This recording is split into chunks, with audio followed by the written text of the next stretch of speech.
As we get closer to the start of the college football season in Ann Arbor, Jim Harbaugh isn't the only one who's feeling the pressure. It'll be our most important and maybe most difficult year. That's the only way I could probably answer that question. Jim Brandstatter has been around the Michigan football team for over 40 years. You may not know his face, but if you're a Wolverines fan, you definitely know how he sounds. Works his way into the end zone, touchdown, Michigan. If you love your job, you don't work a day in your life, I'm guilty. Among 100,000 voices, his is the most important. As the Wolverines radio play-by-play announcer, Brandstatter is an artist at using his words to capture the action to listeners at home. But this year, he and his broadcast team could be operating under very different circumstances. If there are no fans in the stadium, Dan Dierdorf and I have to be their eyes, their emotions, and their voices as we watch Michigan football. Due to the ongoing pandemic, the chance of playing games without fans is a very real possibility. And if it happens, Brandstatter admits he's not sure just how good the broadcast will sound. I really don't know yet because I've never done it like that. You know, it's like we're all in brand new, uncharted territory. Back in the early days of broadcasting, when teams would hit the road, their announcers would actually stay behind and recreate the game in a studio, using sound effects to enhance the quality of the game. The crack of the bat. That was a pencil. And as for fan noise, they would pipe that in. Silence on the radio then was bad, and it's still bad now, which is why all these years later, facing the possibility of empty stadiums, broadcasters are talking about bringing back the fake noise. Personally, that's not one of my big things. I think it adds a phoniness to the event. That to me is going a little too far. I mean, folks at home are not stupid. A college football game without fans certainly wouldn't be ideal.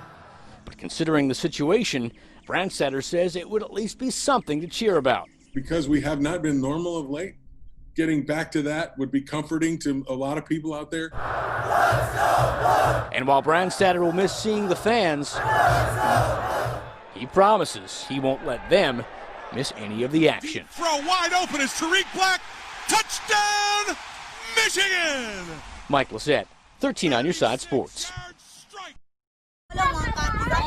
Ethan King didn't like what he saw. Going into the village, it was a crazy experience. Kids would come with their own versions of soccer balls, and they would just be trash bags wrapped up with twine.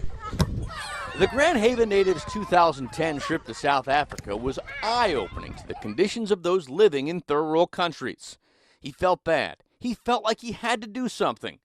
And so he did. I gave my ball away on that original trip in 2010, and the response was crazy. It was unbelievable. And for King, then just 10 and a future player on the Buccaneers high school soccer team, there was a desire to do more. In fact, well before he started driving, he started a drive that eventually turned into his own nonprofit organization.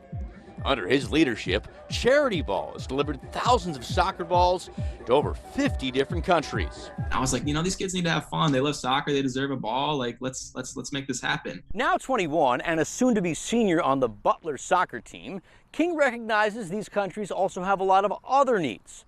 He says many have been hit hard by the ongoing pandemic and don't have the ability to fight back. So for now, he's turning his attention from handing out soccer balls and focusing on saving lives. The country of Mozambique, where we're doing our work in, is 4 times the size of New York. And the last we talked, I think they only had around 24 ventilators, too, for people. But lack of equipment isn't the only problem. King says there's also a need for masks, and more importantly, a need to understand how the disease spreads.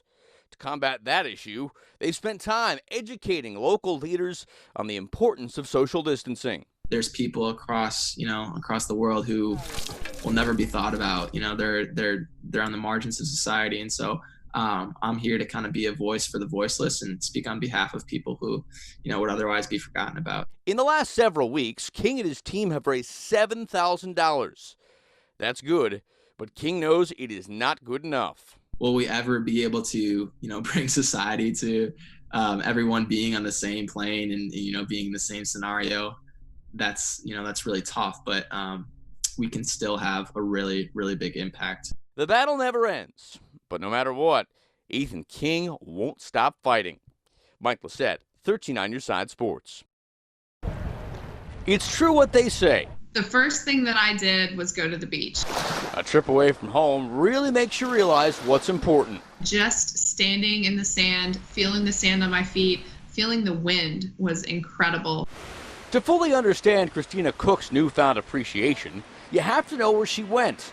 You see, the Grand Rapids native didn't just leave town. This is Mission Control Houston. She left Earth. You know, there is an effect that I think happens when you see the Earth from above and you see the Earth in the backdrop of its universal stage and kind of where it sits in that bigger picture. While it was a humbling experience for the 41-year-old, her 10 months in space were also historic. As an astronaut aboard the International Space Station, not only did she take part in the first all-female spacewalk, she also tallied 328 days in orbit, the longest single continuous stay in space for a woman. I think that's one of the bigger perspectives that I took away, is that I might actually be inspiring those future explorers and be that person to them that my heroes were to me when I was younger. Cook grew up in Comstock Park. She comes from a family of farmers. At night, she says she would go onto their field and look up at the sky. She says that's where her dream of becoming an astronaut began to blast off. You know, that was a part of it. Seeing things like that, things that made me feel small in life, were the things that really ignited my spark, my desire to explore, and my kind of fascination with the universe. Cook became an astronaut in 2013. After 6 long years on the job, she finally made it to space in March of 2019.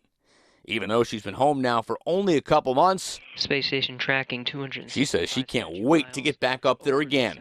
My goal from the beginning was just to contribute. I've held this program in such high regard my whole life. If I can continue contributing, that's where I'll be. Work may take Christina Cook to the stars, but even far from home, on just the right night, she can still gaze down with gratitude to Grand Rapids, the place where it all began. Mike Lissette, 13 on your side. She was single and ready to mingle. It was great because, you know, I had a date every other weekend. Back on the market for the first time in 33 years, Renee Torres Mares was enjoying being wined and dined. And just like that, it all stopped. Everybody's scared. I'm scared. You know, nobody wants to test it right now. So you don't go. Thanks to the ongoing pandemic, the 52-year-old Holland native's dating life took a big hit. She thought finding new love now was next to impossible. But sexologist Megan Stubbs says there is a way. We have to turn to technology to meet people, and right now there's a plethora of apps out there that can help you connect with someone. You've likely heard of the big ones: Match.com, eHarmony, Tinder, and Bumble. All are great ways to find a date, but to actually go on a date during quarantine, you're both going to have to think outside the box. Maybe that means virtual dinners, maybe that means virtual experiences together. So it's not necessarily worse than it was before. It just is a more time to be creative. In a sense, it's like being in a long-distance relationship. They can work, but you have to work for it. So maybe send a gift. Spend time on the phone. Or how about a little FaceTime? If you make the communication digitally a priority, then you can totally be present. You know, if you have a set date where you know, listen, on Thursday nights, we are FaceTiming, that's it, and you block that time out, that's prioritizing your relationship. A relationship Torres Mares can still get, I'm not going to give up. as well as modified candlelight dinners. Mike Lissette, 13 on your side.